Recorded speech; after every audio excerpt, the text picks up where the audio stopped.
तो दोस्तों आज भाई का गाड़ी खराब हो गया था और भाई निकल पड़ी अपनी बाइक को सर्विस कराने। बजाज एवेंजर 150 10 साल पहले लिया था। काफ़ी लंबा साथ दे दिया और आने वाले टाइम पे भी ऐसे साथ देगा। तो कुछ दिनों से कुछ प्रॉब्लम कर रहा था और मुझे समझ में नहीं आता इशू क्या है, को डिस्क ब्रेक लग नहीं रहा था। तो मैं शोरूम पर गया और शोरूम पे जब गया तो उन्होंने एक ही कहानी सुनाया कि भाई आपका डिस्क का प्लेट खराब है और 6 महीने पहले वहाँ चेंज कराया था। तो देवर प्लेइंग द गेम दोस्तों। अब समझ में नहीं आता। मैंने जब लोकल शॉप में आकर दिखाया तो बोले भैया जो आपकी गाड़ी में डिस्क प्लेट लगा है वो जो है एवेंजर का नहीं, किसी और गाड़ी का है, पल्सर का है, वो फिट हो जाता है तो टेम्प्रेरी लगा दिए होंगे।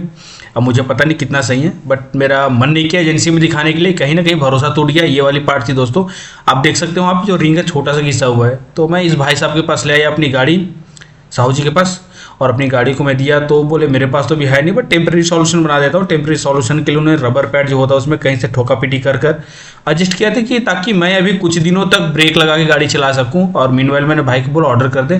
तभी एक सुपर स्टार आया, अपनी गाड़ी खुद धोने लगा।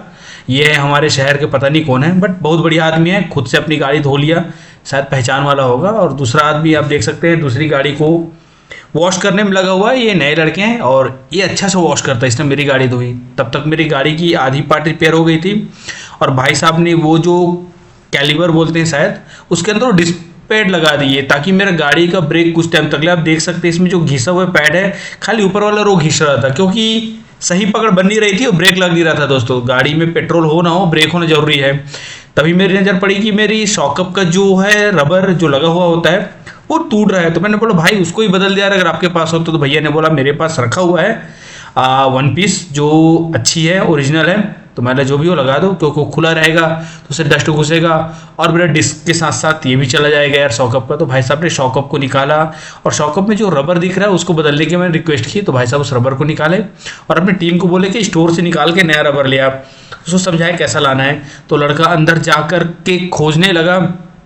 तब तक भाई साहब दोनों साइड के शॉकअप को निकाले। मेरी गाड़ी देखिए बिना सर के खड़ा है। मीनवाइल मैं भी चला गया, भाई साहब खोज रहे थे तो, लेकिन लड़के को मिल नहीं रहा था वो एक्चुअली रखा कहाँ पे। उन्होंने अपने बॉक्स में ट्राई किया कि किधर है, इधर है, कहाँ पे है, उनको मिल ही नहीं रहा था। मैंने भी हाथ लगाया, मैं भी खोजने की कोशिश की कि शायद इस पैकेट में होगा, बट उस बॉक्स में था नहीं, कुछ और भी चीज़ें थी। तभी मालिक आगे खुद चल के और बोले भाई इसी में तो था, इसमें नहीं था। तो उनको याद था वो रखा कहाँ है। देन उसने वो दूसरा बॉक्स ट्राई किया, बोले इसमें नहीं है तो इस वाले बॉक्स में होगा। फिर वहाँ से उन्होंने फाइनली वो रबर उठा लिया और रबर लेकर आया। तब तक मैं आके अपने डेस्क में बैठ गया दोस्तों। तो देखिए सामने काफ़ी लोग यहाँ पे शॉप्स लाइन से लोग चाय वाय पीने आए हैं। एक सामने बड़ा हॉस्पिटल है तो कोई ना कोई किसी को देखने आया है, इसी बहाने चाय। भाई साहब को काफ़ी सारी गाड़ी रखी हुई है सर्विस के लिए, धुलने के लिए, जो भी हो।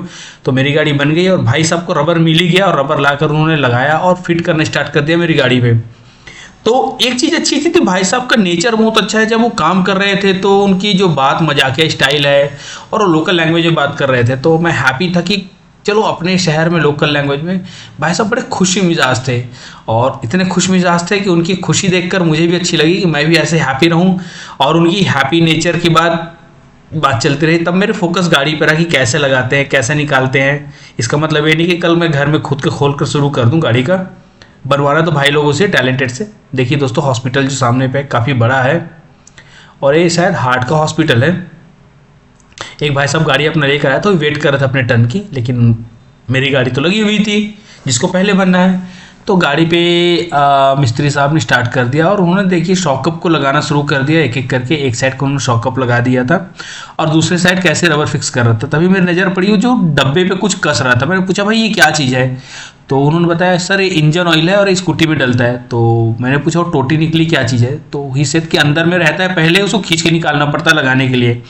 भैया ने खींच कर निकाला और लगाया तो मैं भी देखा शॉक्ड हो गया। अच्छा ऐसे भी आते हैं क्या। नहीं तो पहले तो वो फनल यूज़ करते थे करने के लिए। मेरी गाड़ी तब तक रेडी हो गई दोस्तों और गाड़ी चली गई अब धुलने के लिए। तो धुलने के टाइम पे भाई साहब ने बड़े प्यार से पहले उस पर पानी फेरा ताकि पानी से गाड़ी गीली हो जाए और थोड़ी मोड़ी डस्ट जमी है और थोड़ा मड वगैरह जमा है तो निकल जाए ताकि उसको वॉश करने में आसानी हो और ईजी हो। तो गाड़ी धुल रही थी तभी मेरी नज़र पड़ी भाई साहब पे कि उन्होंने गाड़ी धोने में काफ़ी मेहनत किया और मैं बैठ कर अपने समय काट रहा था। तभी मेरी ध्यान पड़ी भाई साहब को थका हुआ था दूसरी गाड़ी बनाने के बाद। और ये लड़का उसके बाद अपनी गाड़ी धोने के लिए पहले बाल्टी खाली की। मैंने बोला बाल्टी तो धो ले, बाल्टी में गंदगी ना हो। बाल्टी को धोया उन्होंने, वहाँ पे रखे सारे कपड़े को धोए मेरे गाड़ी के लिए, तो मैं हैप्पी था। मैंने उनको खाली रिक्वेस्ट की थी कि गाड़ी के कपड़े जो दूसरे से धोया है, डस्ट ना रहे। और उसके बाद भैया स्टार्ट हो गए गाड़ी धोने के लिए। भाई गाड़ी धुलने के बाद चमकती बड़ी प्यारी यार, और अच्छा लगता है। तो एक से ना हो रहा था, दो पहुंच गए, दोनों बड़े मियाँ छोटे मियाँ, और बड़े मियाँ छोटे मियाँ लग गए ताकि जल्दी से लॉट खाली हो और अगली गाड़ी वॉश कर पाए। तो दोनों ने अच्छे से मेरी गाड़ी वॉश करी। आप भी करा सकते हैं, कमल विहार में इनका शॉप है। और मेरी गाड़ी साफ़ हो गई, तब तक उनके जो मेन मिस्त्री साहब थे दूसरी गाड़ी को टैग में लगा दिए ताकि उसकी भी वॉशिंग क्लीनिंग इन चमकीली तरह से काम हो सके। शायद उसमें भी सर्विस की थी। तो भाई सब मज़े ले रहे थे। भाई इस गाड़ी में तो काफ़ी सारे मेकअप किट रखे हुए हैं, तो मेकअप किट हो सकता है भाई गाड़ियों पे। और मेरी गाड़ी धुल रही थी, धुल कर लगभग रेडी हो गई। देखो दोस्तों कितनी शाइनी गाड़ी चमक रही है गाड़ी पे। तो यार कभी भी टाइम मिले तो बीच बीच में गाड़ी धुलवाते रहना चाहिए। हम रोज़ नहाते हैं, रोज़ तो नहीं बोलता गाड़ी को, बट महीने में 2 बार तो गाड़ी वॉश कर सकते हैं नॉर्मल डेज पे, एक बार कभी धूल नहीं होती तो। बट जिस शहर में रहता हूँ वहाँ धूल काफ़ी ज़्यादा है, रायपुर में। तो रायपुर में धूल काफ़ी रहती है। अब गाड़ी छोड़ दो वहाँ पे 15 मिनट, गाड़ी धूल हो जाएगी। तो आज का ब्लॉग आपको कैसा लगा दोस्तों, मुझे कमेंट करके बताएं। Thank you.